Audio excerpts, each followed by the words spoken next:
దీనిపైన ఒక ఉక్కుపాదం మోపాల్సినటువంటి అవసరం లేదా? అంత ప్రైవేట్ సైన్యం ఉండాల్సినటువంటి అవసరం ఏంది? రాష్ట్రంలో శాంతి భద్రతల్ని కాపాడే పోలీసు వ్యవస్థ ఉంది, పారామిలిటరీ బలగాలు ఉన్నాయి, కమాండోస్ ఉన్నాయి, చాలా ఉన్నాయి. అంత పెద్ద తీవ్రమైనటువంటి ఇష్యూ వస్తే సో ఇప్పుడు ఎవరైతే 30 మంది బౌన్సర్లు 30కి పైగా ఉన్నటువంటి బౌన్సర్లు ఉన్నారో దాంట్లో యాంటోనీ అనే ఒక కీ బౌన్సర్ని పోలీసులు అరెస్ట్ చేయడం జరిగింది. మిగతా వాళ్ళని కూడా అరెస్ట్ చేయాలి అన్నటువంటి డిమాండ్లు వినిపిస్తున్నాయి. ఈ అంశం ఇట్లా ఉంటే ఇది రాజకీయ కోణం, దీంట్లో ఇంకో కోణం కనిపిస్తోంది. అటు బీఆర్ఎస్ పార్టీ కానీ భారతీయ జనతా పార్టీ కానీ ఒక జాతీయ స్థాయి నటుణ్ణి అంటే ఆయనతో వ్యవహరించేటువంటి విధానం ఇదేనా? సో కుట్ర కోణంతోనే అల్లు అర్జున్ పైన ప్రభుత్వం వ్యవహరిస్తోంది అంటూ కూడా అటు జాతీయ మీడియా కానీ ఇటు రాష్ట్రంలో ఉన్నటువంటి ప్రతిపక్షాలు కానీ మాట్లాడుతున్నటువంటి అంశం. బట్ చాలా అంశాలు దీంట్లో పరిగణలోకి తీసుకోవాలి. ఒక్క అల్లు అర్జున్, ఒక్క రేవతి మరణం ఈరోజు చాలా ప్రశ్నల్ని సంధిస్తోంది. చాలా ప్రశ్నలకు అందరూ సమాధానం చెప్పాల్సిన వాళ్ళే. ఫ్యాన్స్ చెప్పాల్సిందే, సెన్సార్ బోర్డు చెప్పాల్సిందే, పోలీస్ వ్యవస్థ చెప్పాల్సిందే, థియేటర్ యాజమాన్యం చెప్పాల్సిందే, టికెట్ల రేట్లు డిసైడ్ చేసేటువంటి ప్రభుత్వం, రేట్లు పెంచుకోవడానికి పర్మిషన్ ఇస్తున్నటువంటి ప్రభుత్వం చెప్పాల్సిందే. అందరూ ప్రభుత్వంతో పాటు అందరూ ఈరోజు సమాధానం చెప్పాల్సినటువంటి అవసరం ఉంది. ప్రతి ఒక్కరు ఆలోచించాల్సినటువంటి అవసరం ఉంది. మాట్లాడదాం, డిబేట్ చేద్దాం.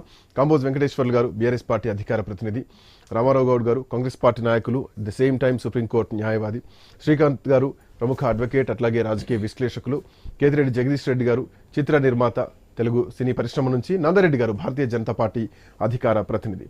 సో మొదటి నుంచి కూడా భారతీయ జనతా పార్టీ ఒకటే అంటే ఒకటే మాట మాట్లాడుతున్నారు.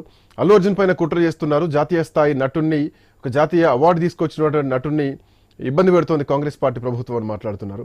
సో స్టిల్ అదే మాట మీద ఉన్నారు. ఎందుకంటే అల్లు అర్జున్ ప్రెస్ మీట్ పెట్టిన తర్వాత ఏమైనా మాటల్లో ఏమైనా చేంజెస్ ఉన్నాయా? నందారెడ్డి గారు మీ వర్షన్ ఏంటి? జనరల్గా అయితే ముందుగా నాతో ఉన్నటువంటి ఒక మిత్రులకు, అదేవిధంగా ఐ న్యూస్ ప్రేక్షకులకు, యాజమాన్యానికి ధన్యవాదాలు తెలియజేస్తున్నా. నిజంగా ఈ సినిమా ప్రపంచంలో ప్రజలు కొట్టుకోపోతున్నారని అనిపిస్తుంది అనమాట. ఎంతలా కొట్టుకోపోతున్నారు అంటే నిజంగా గిట ఒరిజినల్ హీరోలైనటువంటి యొక్క పోలీసులనేమో విలన్ గా చూపిస్తున్నది ప్రపంచానికి. అరే మొన్న కరోనా టైంలో హీరోలు, జీరోలు, విలన్లు అందరూ పెద్దింట్లో వండుకుంటే ఒక పోలీసులే కానీ మనల్ని అందరినీ కాపాడినది. దేవాలయాల గిట్ట తాళం వేసినాం, పోలీసులు మాత్రమే బయట ఉండి పనిచేసి మన ప్రాణాలు కాపాడినారు. నక్సలైట్లతోటి ముందుండి పోరాడేది పోలీసు వాళ్ళు. ఏమైనా యాక్సిడెంట్ అయిందంటే 100 డైల్ చేస్తే మన పక్కోడు ముట్టకున్నా వాళ్ళు వచ్చి మన శవాన్ని ముట్టుకునేది పోలీసు వాళ్ళు. ఎక్కడ ఏ సంఘటన జరిగినా ముందుండేటటువంటి ఒక పోలీసు వాళ్ళను సమాజానికి మనం విలన్లుగా చూపిస్తే ఇది ఎక్కడ సాంప్రదాయము? జనాలలో రేపు ఎదిగేటటువంటి ఒక పిల్లలు పోలీసులను ఏ విధంగా చురుకన చూస్తారు రేపు పొద్దుగల? అంటే ఇది మంచి సాంప్రదాయం కాదు. ఇంకొకటి, ఏదైనా నువ్వు హీరోవే కావచ్చు, లేకపోతే మంచి కావచ్చు, ఇది నా వ్యక్తిగతంగా మాట్లాడుతున్నా, రాజకీయాలకు సంబంధం లేనటువంటి ఒక నేనేమంటున్నంటే ఇలా పుష్ప సినిమా తోటి సమాజానికి ఏమైనా ఉపయోగం ఉన్నదా? పుష్ప సినిమానే కాదు, ఏ సినిమా తోటి గిట్ట ఇంత గిట్ట ఉపయోగం లేనటువంటి ఒక సినిమాలు ఈ రోజుల్లో దాపరిస్తున్నాయి. ఏం చేయాలి? కుటుంబాలను ఎట్లా విచ్ఛిన్నం చేయాలి, అన్నదమ్ములు ఎట్లా తన్నుకోవాలి, అత్తా కోడళ్ళు ఎట్లా ఏ విధంగా వాళ్ళ మీద ఒకరి మీద ఒకరు కక్షలు పెంచుకోవాలి, కక్షలు తీర్చుకోవాలి, లేదంటే ఆడపిల్లలతో ఏ విధంగా పంచాయతీ పెట్టుకోవాలి, ఆ సినిమాలు ఏందో లేకపోతే ఆ సీరియల్ ఏందో అర్థం కానటువంటి ఒక సమాజంలో మనం ఉన్నాం ఈరోజు. ఆ సెన్సార్ బోర్డులు కానీ అరే రేట్లు పెంచేటటువంటి ఒక పద్ధతి కూడా ఇది ఇంకా దౌర్భాగ్యమైనటువంటి ఒక స్థితి. సామాన్య ప్రజలను అడ్డు విరిసే హక్కు నీకు ఎవడిచ్చిండే? ఉన్న థియేటర్లన్నీ ఒకటే ఇద్దరు కొనుక్కుంటారు, కొనుక్కొని చిన్న సినిమాలు కానీ ఇంకేమైనా సినిమాలు వస్తే రానియరు. ఇంకొక విషయం గుర్తుపెట్టుకోవాలి. ఇంకో విచిత్రమైనటువంటి ఒక జోక్ ఏంటంటే, తెలంగాణ రాష్ట్రంలో ఉన్నటువంటి ఒక సినీ పరిశ్రమ ఏదైతే ఉన్నదో, సినీ మా అధ్యక్షుడు ఎవరైతే ఉన్నారో తెలంగాణ పర్సన్ కాదు. తెలంగాణలో ఉన్నటువంటి ఒక భూభాగాన్ని తెలంగాణ సినీ పరిశ్రమ కోసం ఇచ్చినాము. తెలంగాణలో ఉండాల్సినటువంటి ఒక మా అధ్యక్షుడు ఎక్కడికి వెళ్ళి వచ్చినోడు ఉంటాడు. కనీసం సభ్యత్వం ఇయ్యను రా నాయన అంటే సభ్యత్వం మూడబెట్టుకుంటే గిట్ట ఈయనటువంటి ఒక పరిస్థితి తెలంగాణ కళాకారులకు జరుగుతున్నది. ఇవన్నిటిని పక్కకు పెట్టి పుష్ప సినిమా తీసిండు, ఆయన ఏదో హీరోగా చూపిస్తూ.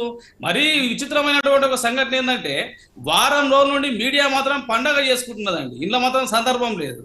ఇది ఎందుకు పండగ చేసుకుంటున్నది? ఇంత హైలైట్ చేయాల్సినంత అవసరం ఏమున్నది?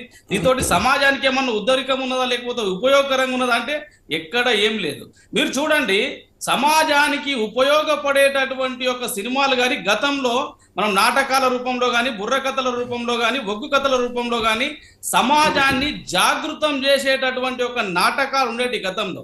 ఒక ఎల్లమ్మ కథ ఉందనుకోండి ఉదాహరణకు, ఎల్లమ్మ కథ యొక్క సారాంశం ఏంది? భర్త చనిపోయినటువంటి ఒక భార్యకు ఎన్నెన్ని కష్టాలు వస్తాయి, ఆ కుటుంబాన్ని ఎట్లా నిలదొక్కుకోవాలి, జీవన విధానాన్ని ఎట్లా కొనసాగించాలో చెప్పడానికి ఆ రోజు ఎల్లమ్మ కథ ప్రతి గ్రామాన వేసేటటువంటి ఒక పరిస్థితి ఉండేది. ఒక మల్లన్న కథ ఉదాహరణ తీసుకోండి.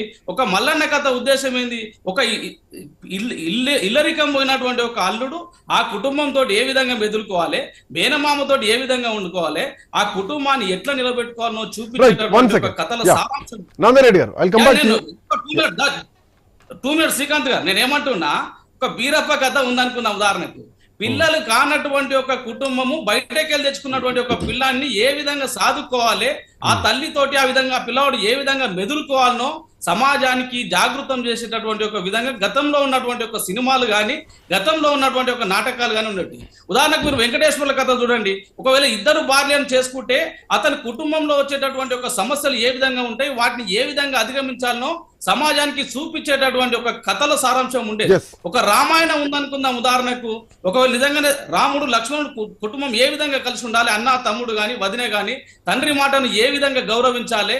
అదే ఒక సత్య హరిచంద్రుడి నాటకం ఉందనుకుందాం ఉదాహరణకు. సత్య హరిచంద్రుడి నాటకం ద్వారా